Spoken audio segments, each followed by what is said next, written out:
조금 전에 소개받은 신수현입니다. 저는 산업현장 교수 활동을 하고 있고요.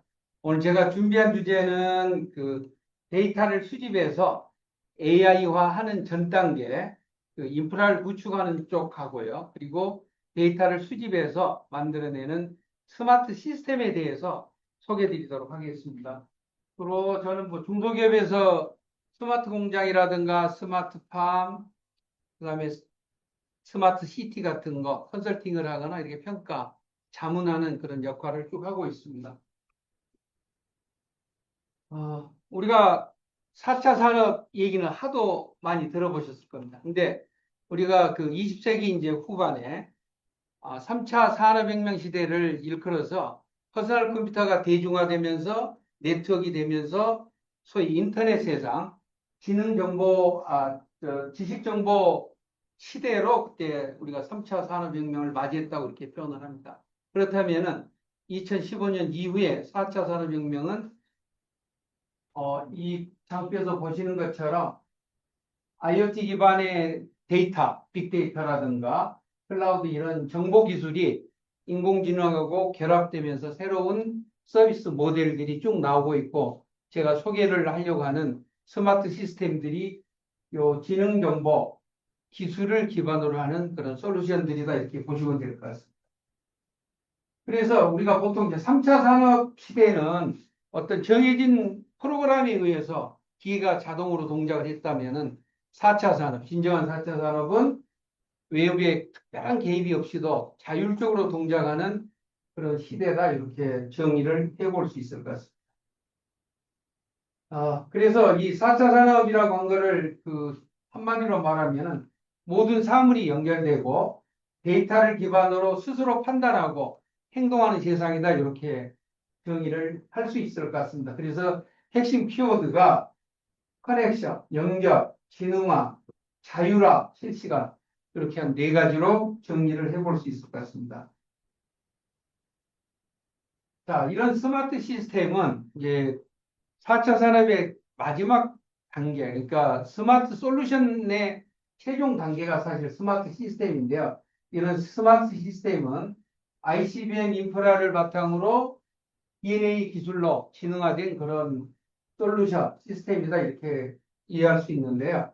첫 번째, 이 IoT 센서로 데이터를 수집하고 수집된 데이터를 클라우드 컴퓨터에 저장을 하고 여기에 저장된 많은 양의 데이터, 빅데이터를 분석해서 어떤 장치나 아니면 사물을 실시간 제어하거나 통제하는 이런 시스템을 우리가 스마트 시스템이라고 그러는데, 이 스마트 시스템의 대표적인 게 스마트 팩토리, 스마트팜, 스마트 헬스케어, 스마트 축산 등등이 있습니다. 그러니까 제가 이 주제 준비한 것 중에 한 가지가 어디 가서 뭘 하다 보면은 다 스마트 시스템이라고 그래요. 그래서 아니 도대체 스마트 시스템이, 당신이 말하는 스마트 시스템이 뭐냐, 어떤 걸 지칭해서 스마트 시스템이냐라고 이렇게 물어도 보고 이래서 제가 준비를 했던 건데요.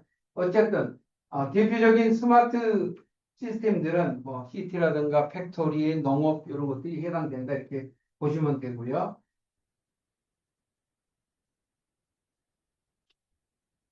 이 스마트 시스템의 이제 기술 체계는 이게 중요한 건 아닙니다만, 사실 이 밑에는 스마트 이퀴프먼트 이런 것도 있습니다. 근데 스마트 디바이스, 우리가 가지고 다니는 스마트폰이라든가 냉장고, 웨어러블 디바이스 이런 것들이 결합이 돼서 스마트 도시팜, 스마트 공장 이렇게 올라가는 것들이고요. 이것들이 DNA라든가 ICBM을 통해서 우리가 말하는 4차 산업의 어떤 솔루션이 아닌가, 이렇게 생각이 됩니다. 자, ICBM 잘 아시다시피요. IoT 클라우드 빅데이터 네트워크입니다. 그래서 사물에다가 어떤 센서를 부착하고 거기서 수집한 데이터를 클라우드 컴퓨터에 저장을 하고 저장된 많은 양의 데이터를 분석해서 스마트한 솔루션을 생산하는 걸 갖다가 우리가 ICBM이라고도 얘기를 하고, 그리고 뒤에다가 여러 가지 S를 붙여서 또 보안이라는 말도 같이 넣어서 쓰고 있습니다. 이런 ICBM의 서비스 계통도인데요. 잘 아시다시피 디바이스입니다. 그러니까 모든 사물들에 이런 디바이스에 센서들이 다 부착되어 있고, 그리고 여기서 수집된 정보들이 네트워크라고 하는 뭐 2G가 아니 2G 됐다. 와이파이라든가 블루투스 외부 같은 이런 네트워크를 통해서 상위 따에 있는 서버에 클라우드 컴퓨터에 저장을 하게 되는 거죠. 저장되고 나면은 여기서 데이터를 분석해서 소위 이 플랫폼 기능이죠. 분석해서 필요로 하는 컨텐츠를 생산하는 이런 구조가 ICBM 서비스 구조다라고 얘기를 하는 거고, 제가 계속 얘기하는 IoT를 이렇게 다 통으로 들어서 얘기하기도 합니다. 근데 상당히 좀 혼란스러운 거는 일반 현업에서 IoT는 데이터를 수집해서 클라우드로 옮겨주는 정도까지를 또 IoT로 보는 그 측면도 있고, 그래서 어쨌든 이 IoT 서비스다 그러면은 주로 이제 저 같은 경우는 제가 하드웨어 출신이니까요. 디바이스에서 네트워크 타고 오는 요 부분을 이제 IoT라고 얘기하는 거고, 좀 확대하면은 플랫폼에서 데이터 분석하고 AI 하는 거는 IoT 기술이 아니지 않습니까? 그래서 약간 차이는 있습니다만은 어쨌든 ICBM의 서비스 모델은 이렇게 구분해 볼 수 있습니다. 다음은 이제 그 DNA라고 있는데, 데이터 네트워크 AI입니다. 그래서 이것들은 뒤에서 계속 얘기를 할 것 같아서 제가 긴 얘기는 드리지 않을 거고요. 데이터가 다양한 기기라든가 뭐 센서로부터 수집한 그 정보들을 우리가 데이터라고 얘기하는 거고, 이 데이터 형태가 정형, 비정형, 반정형 뭐 이렇게 여러 가지들이 있고요. 그 다음에 이 네트워크는 센서에서 수집한 데이터를, 네트워크 또한 세 단계가 있습니다. 이따 얘기하겠지만은, 센서가 수집한 데이터를 곧바로 인접해 있는 게이트웨이에다 주는 그 근거리 네트워크도 있고, 그 다음에 그 근거리 네트워크에서 서비스 프로바이더 쪽으로 데이터를 올려주는 백엔드 네트워크 등 이렇게 한 세 수로 구분을 해볼 수가 있는데요. 주로 이 네트워크는 IoT, 아까 얘기했던 사물 인터넷 데이터를 통해서 많이 들어오고 있고, 그리고 외부로는 5G라든가 6G는 아직 개통을 하지 않았지만 6G 같은 이동통신망을 통해서 가는 거고요. 하나 상당히 달라져 보이는 게, 저는 정보기술 전공이 아닙니다. 제가 정보통신 전공인데, 정보기술에서 말하는 소위 엣지 컴퓨팅. 그러니까 여러 기업들, 제가 한 스마트 공장도 한 200개 기업을 했었는데, 가서 보면은 여러 가지 뭐 데이터, 왜 클라우드 서비스를 안 하십니까? 여러 가지 이익이 있는데도 불구하고 그러면은 첫 번째 보안 문제, 두 번째는 만에 하나 망이 죽으면은 지금 수집한 데이터를 어떻게 할 거냐. 그래서 이제 하나 내놓는 게 이런 엣지 컴퓨터들이죠. 저걸 써라. 그러면은 회사 내부적으로 일단 데이터가 유실될 일은 없지 않느냐. 그리고 외부 끊어지는 거는 다시 올리면 된다. 이렇게 얘기도 하고 그러는데, 어쨌든 네트워크의 중요성, 그리고 이 네트워크도 엣지 컴퓨팅 기능을 이용해서 구성하고 있다는 얘기를 잠깐 드리고요. AI는 뭐 우리 앞에서 이제 유 대표님도 말씀 많이 하시고 뒤에 계속 할 것 같아서 넘어가겠습니다. 제가 이 강의 준비하면서 위키피디아에 들어가서 스마트 시스템을 한번 찾아봤습니다. 근데 상당히 의미 있게 나온 게, 스마트 시스템은 예지 또는 적응을 위해서 가용한 데이터 일각에서 분석하고 판단하고 행동할 수 있도록 센싱하고, 또 그 결과를 가지고 액츄레이팅하고 컨트롤하는 이런 시스템을 스마트 시스템이라고 이렇게 정의를 하더라고요. 지금 우리가 이제 스마트 공장, 우리 특히 AI가 들어오면서 하고 있는 것 중에 한 가지가 요 데이터를 가지고 예지 보정 같은 걸 이제 많이 합니다. 지금 이제 많이 해 가고 있습니다. 예를 들어서 우리 공장에 모터가 10개 있는데 저기 언제 고장 날지를 예측할 수만 있다면 고장 나기 미리 하루 전이나 이틀 전에 수리하면 되지 않습니까? 그런 게 다 예지 보전이죠. 이런 그 예지 보전 기능들이 있는 거고, 그 다음에 이제 이런 스마트 시스템은 결국 사람의 오감각처럼 신경계를 통해서 주변 상황을 센싱하고, 그리고 기억이라든가 경험에 또는 데이터 입각에서 적절한 대응 방안을 선택하고 그걸 가지고 판단한 다음에 자신이나 외부 장치를 구동하고 제어하는 인공지능 시스템이 스마트 시스템이다, 이렇게 얘기를 할 수 있습니다. 그래서 이 스마트 시스템을 구성하는 주요 품목은 센서 기술, 구동기, 컨트롤, 이렇게 이런 세 가지 부품으로 구성되어 있다 이렇게 설명할 수가 있고요. 그래서 이 4차 산업을 이제 주도하는 혁신 기술들이 여러 가지가 있는데 그 중에 한 가지가 지금 우리 학회하고 있는 그 인공지능, 두 번째는 빅데이터, 사물 인터넷, 로봇, 3D 프린팅 이런데 저는 오늘 이 사물 인터넷을 중심으로 우리나라가 이런 스마트 시스템, 스마트 솔루션을 어떻게 구현하고 있는가를 소개해 드리도록 하겠습니다.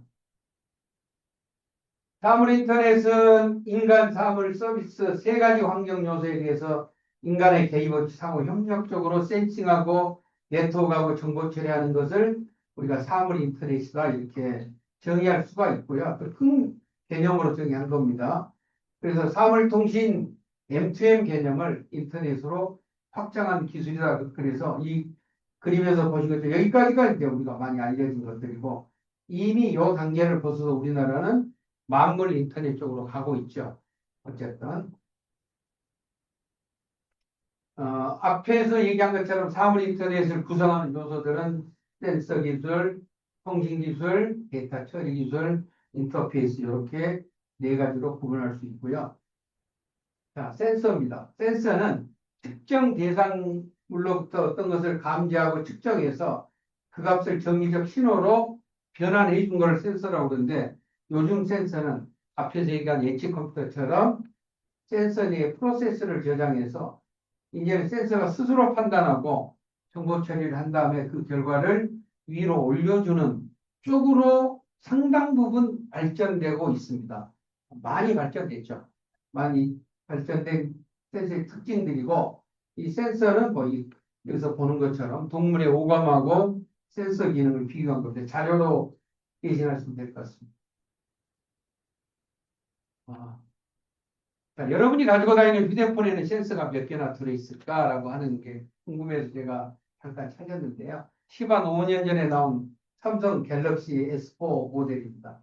한 8개, 9개 이렇게 센서가 들어있었는데 지금 여러분이 가지고 있는 거는 최소한 한 18개에서 25개 정도로 이렇게 다양한 센서들이 들어있습니다. 내가 의도하지 않지만 내가 스마트폰을 가지고 다니는 순간에 내 위치, 내 건강 상태, 모든 것을 다 스마트폰을 수집해서 본인이 동의하면 올려보내죠. 삼성 헬스케어 같은 어플들이 다 그런 거죠. 그래서 본인의 건강 상태라든가 주변 환경을 스마트폰 자체가 모니터링해서 주는 상태입니다. 앞에서 얘기한 것처럼 이 센서가 과거의 센서는 그냥 소재를 가지고 어떤 값을 센싱했다고 하면은 지금은 모듈형 IC 칩들로 모듈화돼서 시스템형으로 바뀌어가고 있습니다. 그래서 이 시스템 센서는 크게 보면은 뭐 소자 기술, 신호 처리 기술, 전원 관리 기술, 통신 프로토콜 이렇게 네 가지로 구분되어 있는데요. 이 그림에서 보신 것처럼 사물에 직접적으로 연결해서 어떤 값을 얻어내는 센싱구가 있고요. 여기서 수집한 정보가 뭐 정형이든 비정형이든 아날로그든 디지털이든 이것들을 받아서 전송 가능한 형태로 변환해주는 신호 처리고 그리고 여기서 간단한 연산까지를 한 다음에 상위단으로 올려주는 내로밴드 IoT, LTE, 노라 이런 통신망을 통해서 해주는 통신기술, 신호 처리 기술, 그 상태 감지 센서 기술 이렇게 네 가지로 구분해 볼 수 있습니다. 자, 그래서 이런 센서 특성, 뭐 평가물 이런 부분을 집어넣었는데요. 제가 이 자료를 준비한 내용 중에 한 가지가 여기 계신 여러분들은 인공지능 하신다고 다 오셨잖아요. 근데 저는 바로 그런 생각이 들어요. 여기서 수집한 데이터가 과연 인공지능 하는데 데이터를 돌리는데 얼마나 유효할까? 얼마나 유의미할까? 이런 걸 하나 느끼는 게 있고요.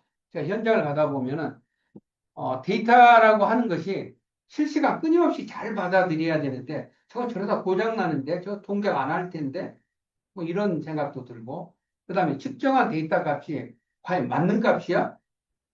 계집값 이거 뭐 전압으로 표기하든 그러니까 이진수로 하든 십진수로 하든 저게 정말 맞는 거야라고 하는 소위 검교 정도 필요한 이런 상태인데 인공지능을 하신다고 하는 분들은 데이터만 주어 내가 할게 이렇게 말하는데 현장에 일한 제 입장에 그건 아닌 것 같습니다. 인공지능을 하기 위해서 필요한 데이터를 줘야 되는데 아무 데이터나 줘가지고 저 기계가 이렇게 쉼없이 돌아가서는 안 되는 거지 않습니까? 그래서 제가 준비를 했는데 어쨌든 센서를 선정해서 살 때 그 센서가 거의 적합한지 그걸 가지고 무엇을 할 건지를 명확하게 본 다음에 해야 되는데 실제 제가 현업에 있다 보면은 사장님들이 인공지능 한다고 그러니까 그래 다 줘, 다 줘. 이래서 보면은 제가 봐서 한 30% 이상은 보내지 않아도 되는 데이터 그리고 불필요한 데이터들이 많이 올라가고 또 그 센서가 거기 적합하지 않다는 게 들어서 제가 준비한 장표고요. 어쨌든 데이터를 수집하는 가장 원초적인 게 센서라고 한다면은 센서의 역할, 그 목적에 맞게 센서 선정을 좀 잘할 필요가 있고 센싱한 값이 정확하게 맞는지 틀린지 검교 정도 필요하면 해볼 필요가 있다를 제가 언급하고 싶습니다. 두 번째는 이제 네트워크 기능인데요. 이것들은 뭐 통신사가 주로 하는 것들이지만 회사 내부적으로 하는 디바이스 네트워크, 저전력, 저전력 와이드 에리어 네트워크라고 해서 그러니까 전력도 소모 작지만 방대역을 통신할 수 있는 이런 기술들이 필요한 거고요. 그 다음에 이제 백홀 네트워크는 뭐, 요 회사에 있는 게이트웨이에서 바로 윗 상단 정도 올라가는 걸 백홀이라고 그러고 백엔드는 서비스하는 통신사업자들 네트워크 이렇게 보시면 될 것 같습니다. 그래서 네트워크별 비관 이거는 뭐 자료를 참고하시면 되고요. 주로 블루투스, 와이파이, 노라, 내로밴드 IoT 주로 많이 쓰는 게 지금 IoT에서 많이 쓰는 게 와이파이나 노라, 내로밴드 IoT를 주로 많이 쓰고 있고 통신사를 통해서 본사와 지사 혹은 다른 기관으로 간 것들은 내로밴드 IoT, 노라 정도가 주로 많이 사용되고 있다. IoT 서비스별로 적합한 네트워크도 뭐 스마트홈, 스마트 시티, 스마트 팩토리 이런 데 보시면 직비, 노라 이렇게 쭉 여러 가지 있는데 이거는 뭐 이런 스마트 솔루션 서비스를 하게 되면은 이게 적합한 그런 통신 네트워크들이고요. 여기서도 고려를 해야 될 거는 IoT 네트워크의 전력이라든가 거리, 속도 간의 트레이드오프를 꼭 계산해서 네트워크 선정을 하는 게 중요하다는 얘기를 다시 한번 강조합니다.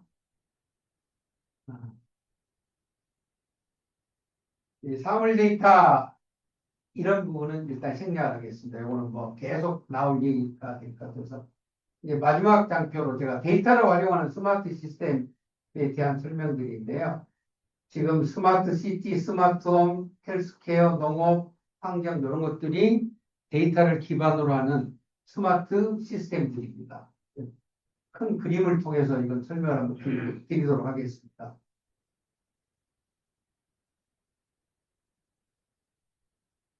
뭐 서울뿐만 아니라 대도시들이 하고 있는 스마트 시티입니다. 주로 노라 통신망을 통해서 교통량이라든가 여기 쭉 보시면은 교통량을 측정한다든가 뭐 공기질 데이터라든가 소음, 진동, 에너지 상태를 쭉 모니터링해서 쾌적한 도시, 편리한 도시를 이렇게 만들어내는 솔루션이 하나 있고요. 두 번째는 스마트홈입니다. 아마 우리가 뭐 잘 느끼지는 못하지만 근래 새로 생긴 아파트들은 다 이렇게 돼 있는 거죠. 이것도 이제 가장 큰 문제 중에 한 가지가 내 집안에서 이런 데이터들이 다 수집되고 판단되고 이럴 건데 공동주택, 아파트 같은 경우는 해킹, 의도치 않게 다른 사람들이 들어오면 어떻게 할 거냐 그래서 보안이 가장 화두가 되는 시대죠. 그래서 이 자기 집하고 외부하고 망을 어떻게 분리할 거냐 이런 것들이 이제 하나의 기술로 어떻게들 하고 있는데 어쨌든 집안에서 쓰는 스마트홈입니다. 주로 조도, 뭐 동작, 전기, 수도, 도락, 카메라, 온습도 이런 것들을 측정해서 쾌적한 생활 환경을 구축하는데도 이런 데이터를 수집해서 이런 편리한 스마트홈을 하고 있다는 걸 말씀드리고요. 다음은 스마트 헬스케어입니다. 이것도 뭐 개인의, 그러니까 인체의 여러 가지 뭐 생리적 현상 같은 거를 모니터링해서 그것들을 해당 기관에 올려보내고 그 환자의 상태를 보고 진단한다든가 위험 상황이 도래하면 조치해주는 스마트 헬스케어입니다. 이것도 개인정보 문제가 상당히 크게 대두를 하죠. 그래서 어떻게 스마트 헬스케어를 하는데 보완할 거냐 하는 부분들이 하나의 화두가 될 것 같고요. 주로 심박수, 혈액, 수면 패턴, 뭐 운동 상태, 약 복용 상태 이런 것들을 많이 하고 있습니다. 다음은 스마트팜입니다. 이제 가장 또 많이 하는 것 중에 한 가지 있죠. 요새는 농사 지을 땅이 없어서 이제 걱정들 많이 하셨습니까? 또 하나는 농사 지을 사람도 없고. 어쨌든 스마트팜입니다. 스마트 농업들인데요. 이 그림에서 보신 것처럼 토양 상태를 그 측정해서 온도가 몇인지 습도가 몇인지를 보고 물을 적절하게 주거나 혹은 식물, 작물 상태를 보고 양액을, 그러니까 비료죠. 비료를 부어서 생장을 촉진하는 이런 기술들이 스마트팜의 대표적인 것입니다. 똑같은 스마트팜인데요. 그러니까 이런 그 하우스 안에 이제 시설이라고 그러죠. 시설 농업인데 이 하우스 안의 상태를 모니터링해서 팬을 돌려서 환기를 할 건지 이 비닐하우스에 문을 개폐해서 자연광을 들어오게 할 건지 하는 스마트팜이고요. 이런 스마트 팜에서 토양 수분 앞에서 얘기한 것처럼 산도, 뭐 일사량 이런 것들 쭉 하는데 요즘 기술들은 그 열린 과일의 상태를 보고 그러니까 비전이죠. 비전 검사를 통해서 이게 과일이 잘 익고 있는 건지 아니면은 수분이 많은 건지 마른 건지 구분을 해서 또 자동으로 제어해 주기도 합니다. 다음은 이제 스마트 축사, 스마트 양계. 이것도 많이 하고 있는 부분 중에 하나입니다. 근데 이것도 제가 이렇게 평가해보고 심의해보면은 과연 그렇게 하면 될까라는 의심들이 꽤나 있습니다. 그래서 제가 앞서서 잠깐 얘기한 것처럼 속지 말아야 된다는 거죠. 그러니까 정확하게 그렇게 하면 된다라는 확신이 있어야 되는데 아직 없어서 좀 안타까워 제가 넣은 부분인데요. 스마트 축산입니다. 그래서 스마트 축산도 여러 가지 뭐 동물 체중이라든가 무슨 온도 측정을 해서 물을 줄 건지 운동을 시킬 건지 이런 것들을 하고 있고요. 스마트 양계도 많이 하고 있습니다. 닭 우는 소리를 듣고 되게 피곤해서 우는 건지 날이 더워서 우는 건지 배가 고파서 우는 건지를 판단해서 그 조치하는 스마트 양계입니다.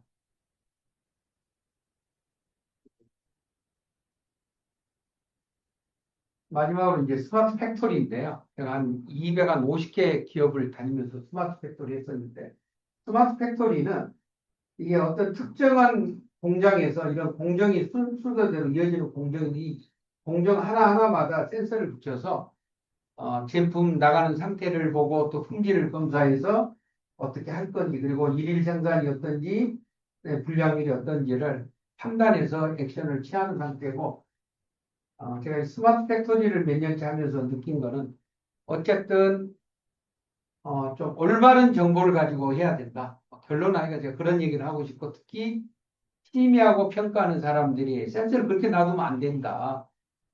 주로 스마트 팩 아까 이지 보전이라는 말을 했는데요. 이 이지 보전을 한다고 이제 어떤 경우는 뭐 못하고 위에다 이렇게 진동 센서 같은 걸 놔두고 그 진동 상태가 심해지면 고장 날 것이다 이렇게 얘기하고 그러는데 저는 간혹 그런 얘기를 하거든요.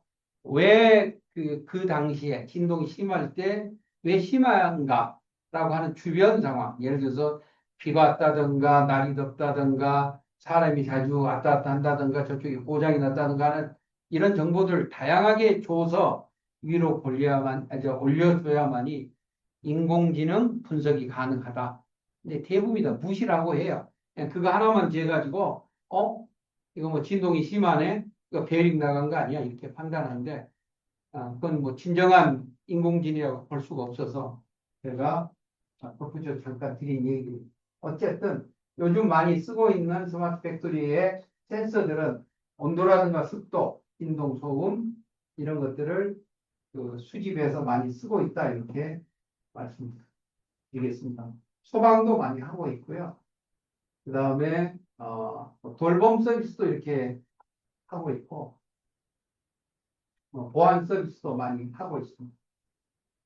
아, 제가 준비한 것은 여기까지입니다. 센서를 통해서 수집한 정보를 분석해서 인간에게 편리한 세상을 구축하는데 이렇게 구현되어 있다는 걸 제가 설명했습니다. 감사합니다.